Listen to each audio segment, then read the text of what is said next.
Francis Ngannou, the man widely touted as the biggest puncher in UFC history, was MMA's best shot at success in boxing. But the big man got obliterated. This has been a hell of a day. I'll process it and then see what is the next step. Maybe MMA, but you can be sure that I'm not done here. Absolutely not. Surely this MMA champs trying their hand at elite-level boxing fad was knocked out along with the Predator, right? Mind you, Ngannou's loss wasn't against Tyson Fury. The lineal boxing heavyweight champion should have ended this conversation in 2023. The idea of a man with no pro boxing experience taking on the lineal champ was ridiculous. But in Ngannou, the Gypsy King saw an easy payday. It was laughable, and he knew it. Everyone in boxing knew it. So there's more riding on this than there ever has been before. And whether the media want to take it as a joke or whatever they want to take it as, make no mistake, Tyson Fury will leave 0 stones unturned, and I will come in at my fittest and strongest and best I've ever been to defeat this man. And if I'm not, and I get knocked out, I want you all to laugh at me. That's what I want. Fury should have schooled the less-than-amateur boxer, and this phase should have ended. But instead, Ngannou sat him on his backside before just missing out on a split decision victory. How in the world did that happen? A year earlier, Fury fought his fellow Englishman Dillian Whyte, a legitimate boxer with heavy hands and far, far more experience than Ngannou. For that bout, Fury weighed in at 265 pounds, and he got the knockout in the 6th round. Just months later, Fury faced Derek Chisora in the final bout of their trilogy. The difference between Chisora and Whyte was that Chisora's best days were well behind him. He'd even lost 3 of his last 4 fights. When I say Chisora, don't forget, you got the so-called guys in the division that people, oh, these guys are top guys. We offer them big fights, no smoke, no smoke. You offer it to Derek Chisora, boom, he sat here opposite me. Man's got balls, and in today's society, in this boxing game, there's a big lack of balls. Big balls or not, Chisora was way out of Fury's league, and as such, Fury weighed in at 269 pounds, or 4 pounds heavier than when he fought Whyte, and Fury put on a 10-round show. For Ngannou, a man who had never boxed professionally in his life, Fury weighed in at 278 pounds. That's 13 pounds heavier than when he fought a legitimate contender. The significant step up in weight suggests that Fury wasn't taking things as seriously as he could have. The thing is, though, Ngannou is a legitimate heavyweight, which Anthony Joshua clearly took into consideration when he fought the MMA star. Did I expect to win? I'll give my best. I don't like to predict anything. I'm telling you, yeah, heavyweight boxing is a league of its own. It's a different division, so anything can happen.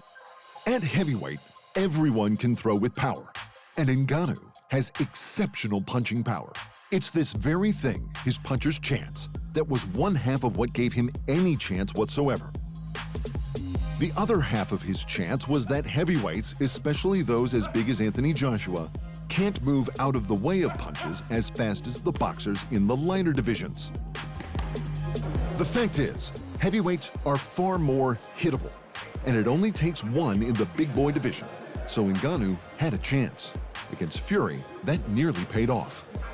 The difference between Fury and Joshua, though, may have been that Joshua took the fight very seriously, and he didn't give Ngannou a chance to hit him.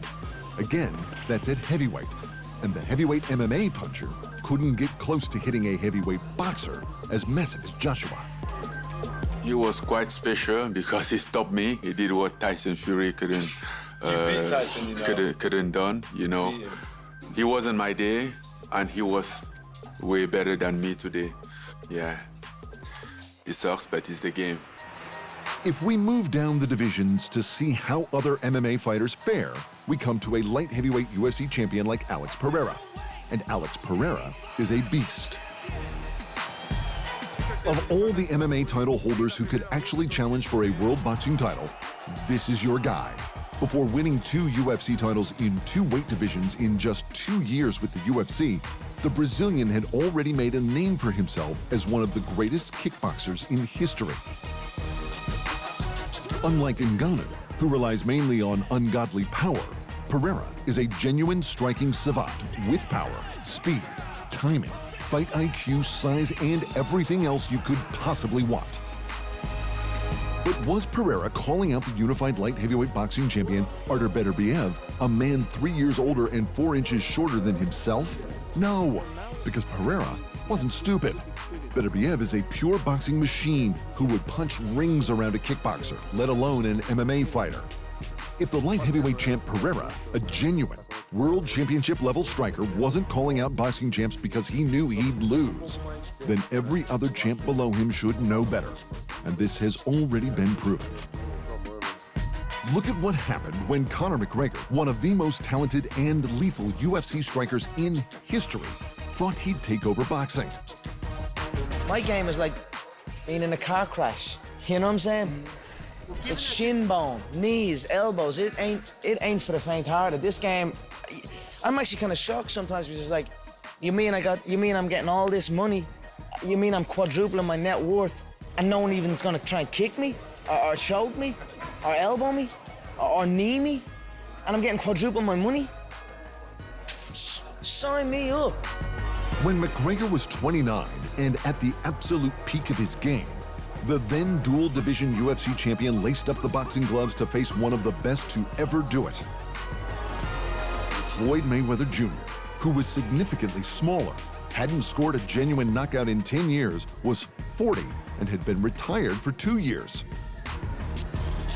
The only reason this fight happened was because UFC president Dana White knew Mayweather was well past his prime. So McGregor was unlikely to get hurt, and if he was lucky, he might even win. But old man Mayweather still stopped him in the 10th round. We had a cool training camp. You know, I didn't box for the last month. I didn't do no sparring, but you know, there's no excuses. He came out here, he fought a hell of a fight, hell of a stand-up guy, and I went out there and just did what I do best.